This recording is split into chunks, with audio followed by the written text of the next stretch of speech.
Hey guys, hope you're all doing well. Today I've got some white box gameplay from one of the new Turning Tides DLC maps in BF1. This one is called Achibaba and it's a work in progress version of the map. I was invited to a remote capture event on the community test environment to play this map and record it, and that's what you're seeing here. Now I'm using one of the new rifles as well called the Carcano. It's for the scout class and it's really good. I enjoy it a lot, and this is a bit of a beastly round where I'm just kind of going around and trying to headshot as many people as I possibly can. So once again, it is work in progress, and the point of these capture and feedback sessions is to play on the maps and say, you know, is anything imbalanced here? Is there a problem with the map? Should this flag be moved? Generally speaking, I really like this map. It's infantry only, but you tend to get spawn trapped a lot if you're on the British side at the A flag, so I'd like to see a few more flanking routes introduced there, or perhaps multiple deploy points like they have in something like Incursions. So there we go, I'm going to leave that on in the background there.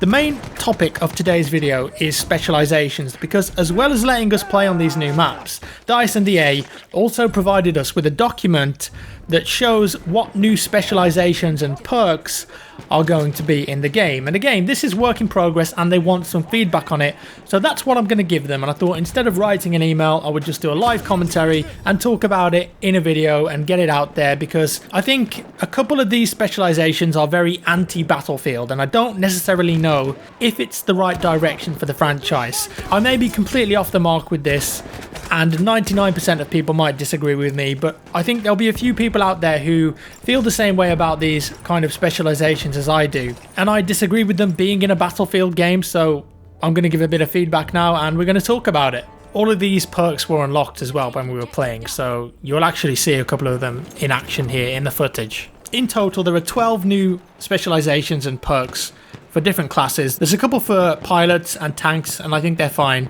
but there's a few that I'm really not okay with. So the first two we're going to talk about are for the scout class, and the one we're looking at here is called Deft Recon, and this will actually reveal enemies within 30 meters of you on the minimap at regular intervals. So that is essentially a passive minimap wall hack. You don't have to do anything. Anyone can equip these perks once they've got them unlocked. And it doesn't say specifically what the intervals are. Maybe they'll be like 10 minutes. I don't know. Obviously it won't be 10 minutes. It'll be shorter than that. But this is a passive ability that gives you as a player information without having to do anything. There is absolutely zero skill involved with that whatsoever. Now I understand if it's a gadget, something like the spot flare, you put that down, it spots people on the minimap. That's fine in my opinion, because it's a gadget, it's a consumable, you can run out of ammo for it, and it requires a bit of skill to put it in a certain location. Also, there are counters to it with other perks that are in the game now. But this one, Deft Recon, I mean, like, is that something that is really going to work in a Battlefield game, giving players that much information without really doing anything?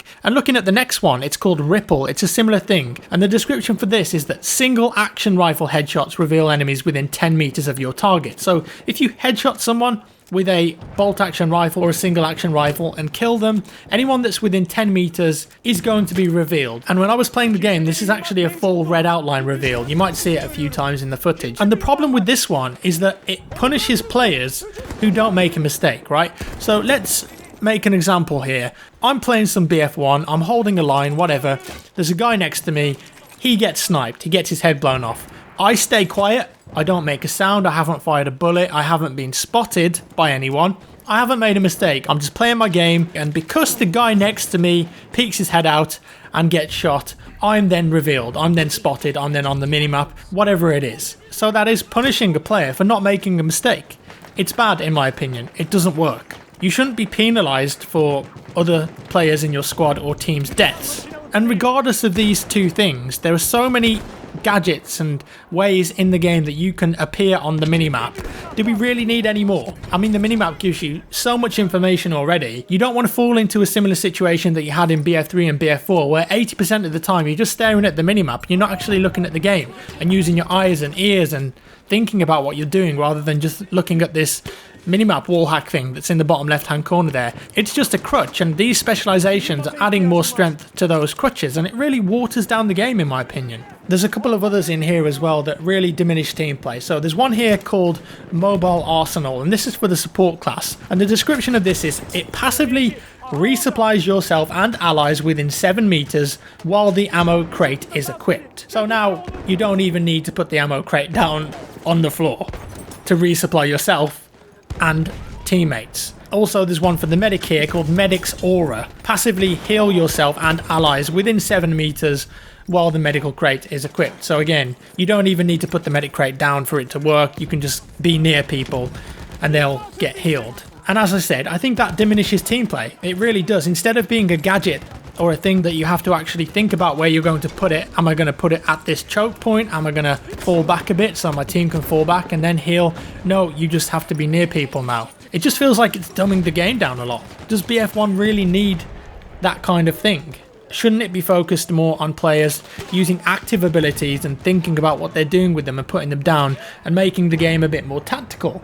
For me, that's what's always set Battlefield apart from all of the other multiplayer first-person shooters. It's the teamwork element. When you're playing a game like Battlefield, you really feel like you're part of a team and a squad. And you get that satisfaction because you feel valuable sometimes as a team player or a squad member, whether that's killing someone who's about to kill your friend or resupplying health, ammo, taking out a tank that was harassing another squad. Battlefield has always done team play really well, and I think abilities like these, it just takes a large element of that away. So I'm really against those kind of perks coming to Battlefield. I think what they're going for here is something that we've all probably experienced when we're playing Battlefield games, is there's a support player or a medic nearby you and you need some ammo or health and they just don't drop any, and you get really frustrated and you might end up dying or having to switch kit because you can't get ammo. So a perk like that is definitely going to help with those situations. But my counter argument to that is, well, those kind of players who don't pay attention to their surroundings, the support players and the medic players who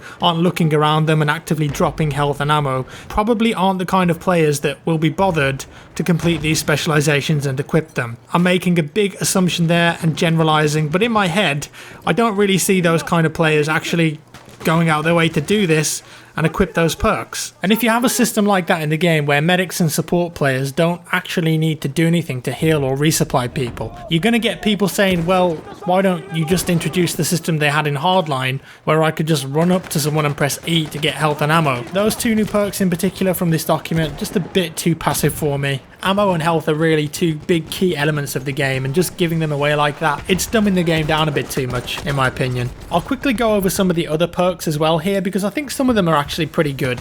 There's a couple for the pilot class, as I mentioned earlier. The first one is called Cloud Cover, and that decreases the length of time that you're spotted by 50% when you're in airplanes. That's fine. And also Safe Bail, which means that players exiting your plane will be accompanied by a spotting flare.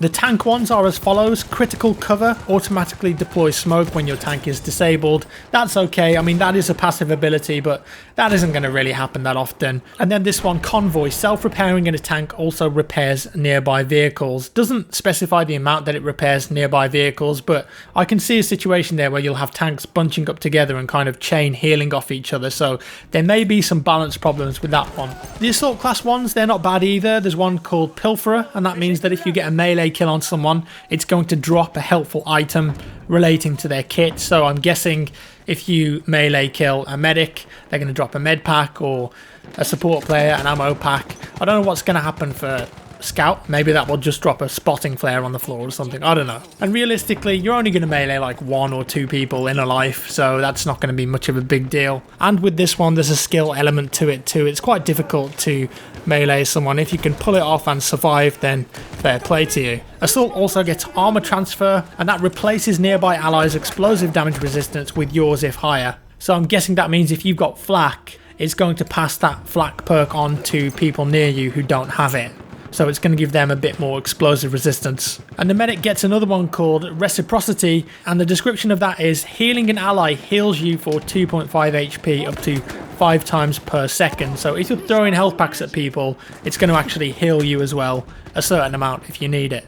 That's good because it incentivizes you as a medic to play to one of the strongest strengths of your class. The other support one is called Perseverance, and that means that when you hold a repair tool, it increases your walking speed by 25% and reduces explosive damage by 20%. Now, that one's fine in my opinion because that's just incentivizing support players to actually use the repair tool and stick by tanks and vehicles and help them when they're in trouble. That's reinforcing team play and giving you a bit of a buff for doing that. So really, those 4 that I talked about, the 2 scout ones that give you information on the minimap for free, and the medic aura and the ammo aura for the support class. I just feel like that's not the right direction for the Battlefield franchise to go in, and there should be more things that actively encourage team play rather than passively just giving it out for free.